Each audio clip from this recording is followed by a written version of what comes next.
Hi, this is Dudley Weaver with a thought for the third day of Easter, April the 2nd, 2024. According to the Gospel of Mark, there were three women, all followers of Jesus, who came to his tomb early on the Sunday morning following his death and burial on Friday. Mary Magdalene, Mary the mother of James, and Salome. Dawn was only beginning to break when they arrived with spices in hand with which to anoint his body. The stone sealing the tomb had been a matter of concern to the women, but when they arrived it had been rolled aside. They stepped cautiously into the tomb and were met not by the lifeless body of Jesus as they expected, but by a young man dressed in white sitting on the right side of the tomb. To say they were alarmed, as Mark does, is surely an understatement.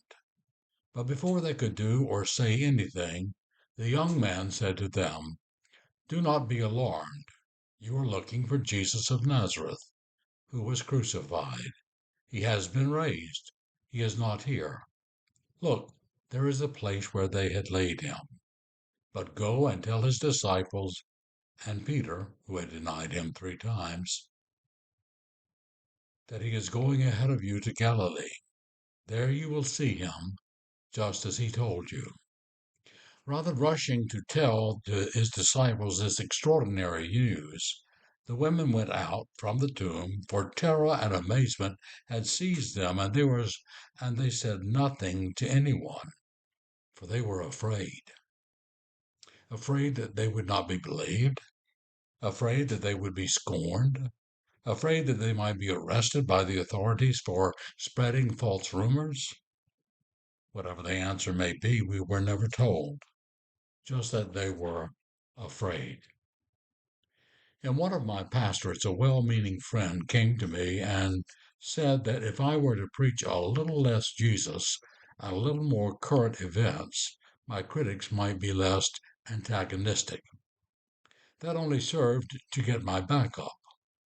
Rather than the indignation I felt, what I should have done was to invite them to come together to talk and to pray with me. What makes you afraid to share the good news of a living and reigning Christ?